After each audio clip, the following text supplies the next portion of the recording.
Vela e di shumë që po hyrin qeli nuk del më. Ka vetëm një mënyrë për dalë.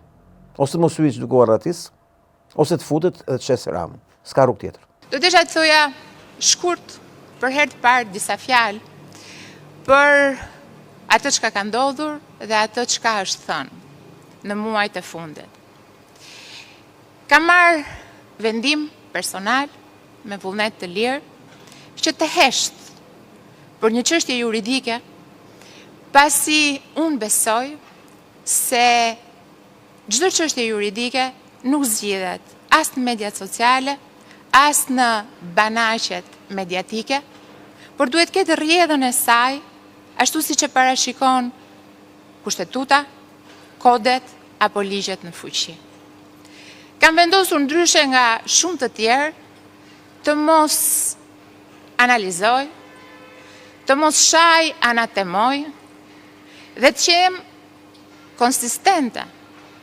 jem konsistente, në qëndrimin tim për sa i përket drejtësisë. Nëse do t'i ktheheni deklaratave të mia publike për drejtësinë, nuk do gjeni kurrë asnjë deklaratë që të kundërshtoj tjetrën.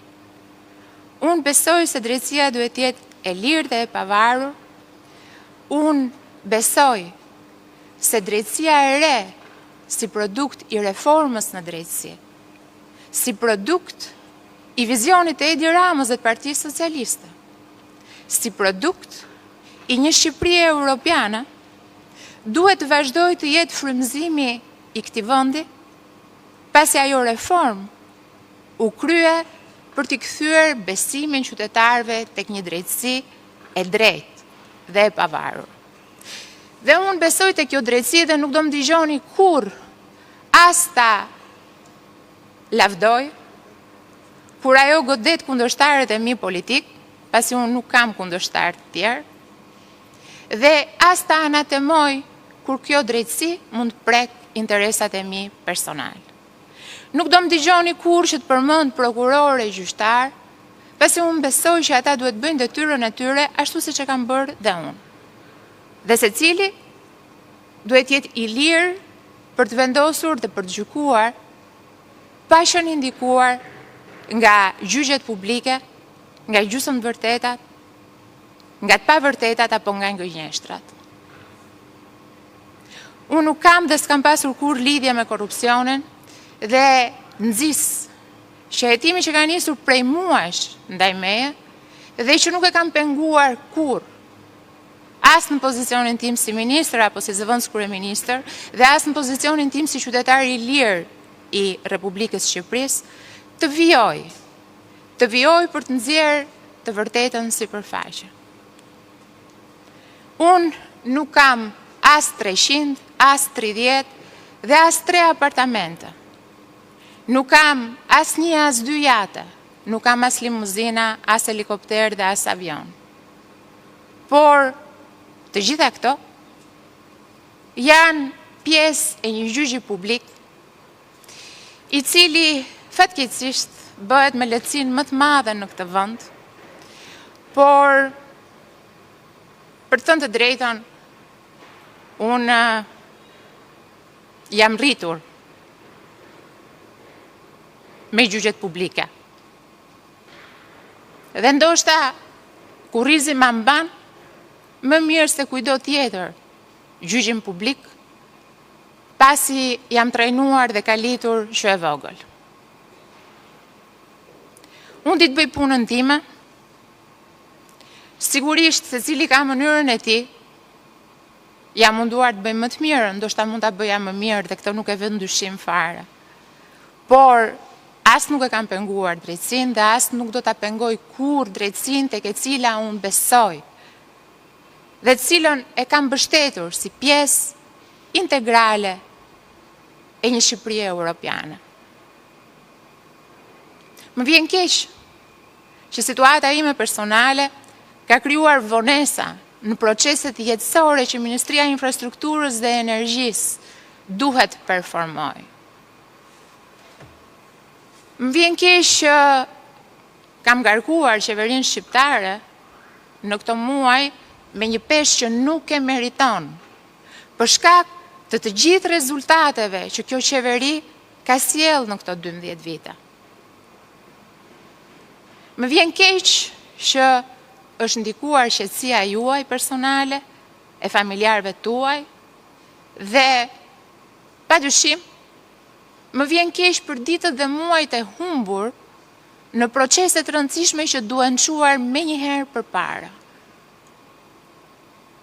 Detyra që Enea ka si ministër i ri i kësaj ministrie, ku ai vetë është rritur dhe ka ardhur këtu shumë para se të vija unë, është që me ju në krah, me një skuadër të jashtëzakonshme drejtuese siç kjo ministri ka, duke nisur nga Engeleta Muçaj, Hantim Bonati, Edona Bilali, Eri Sulo, apo dhe sekretari i përgjithshëm, Beskadiu, unë mendoj se ju do ta kapërceni të gjithë këtë situatë, duke më lënë mua që të vazhdoj rrugtimin tim, patjetër politik, por edhe personal, për të ndjerë një të drejtë dhe një të vërtet në dritë.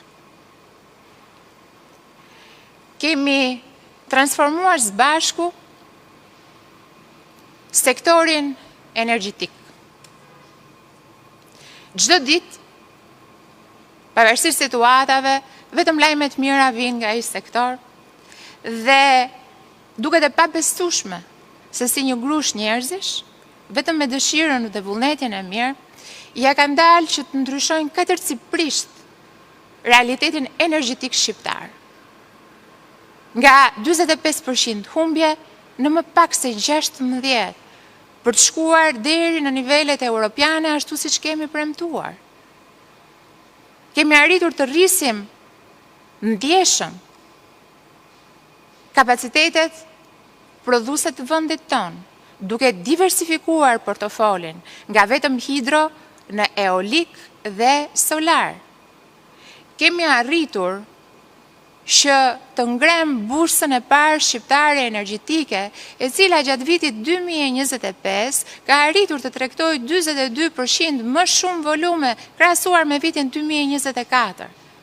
Kemi arritur të edukojmë qytetarët me eficiencën energjetike. I kemi bërë pjesë të politikave tona. Dhe shumë prej tyre kanë përfituar duke e kuptuar se në të vërtet nuk vlen vetëm të prodhosh, po vlen edhe ta ruash energjinë. Kemi kapërcyer situatat i jashtëzakonshme të krizave energjetike si ajo e vitit 2022 dhe kemi qëndruar në këmbë, madje duke pasuar vetëm 2 vite më vonë uljen e çmimit të energjisë elektrike për konsumatorët familjarë për herë të parë. Kemi bërë bizneset shqiptare pjesë të tryezave për prodhimin e ligjeve apo edhe rregullave për operimin e këtij sektori. Kemi krijuar një bazë të rëndësishme autoprodhuesish dhe padyshim Shqipëria sot ndodhet në një stad të avancuar të negociatave për sa i përket kapitullit të energjisë. Dhe të gjitha këto i keni bërë ju. Dhe të gjitha ata punonjës të cilët janë rreshtuar në krahun tuaj ashtu siç jeni rreshtuar dhe ju për 7 vite në krahun tim.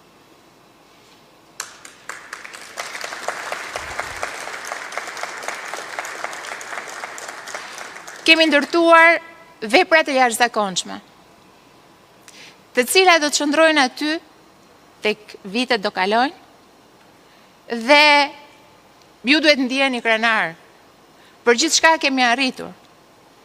Për transformimin e aeroportit Tiranës dhe për ndërtimin e aeroportit të Vlorës, që me shumë kënaqësi dje parë se ishte hapur thirrja për punësimin e punonjësve të parë në atë aeroport. Kemi ndërtuar rrugë, autostrada moderne të njëjta kategorive dhe cilësive europiane.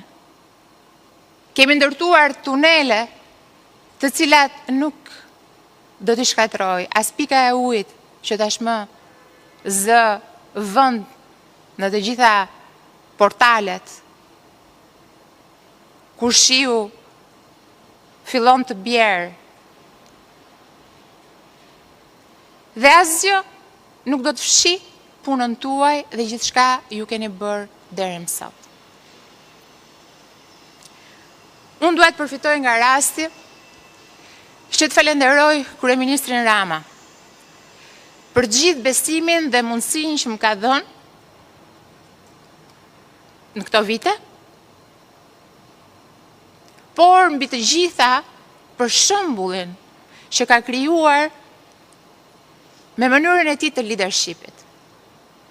Ka qenë lehtë për gjithë ne, të cilët kemi qenë pjesë e ekipit të tij në fillimin e viteve 2000, disa prej të cilëve janë edhe këtu përballë meje, që të ndjekim shembullin e tij se si frymëzohen njerëzit që punojnë me ty, se si ti atyre i jep besim dhe ata atë besim duhet ta kthejnë në rezultate.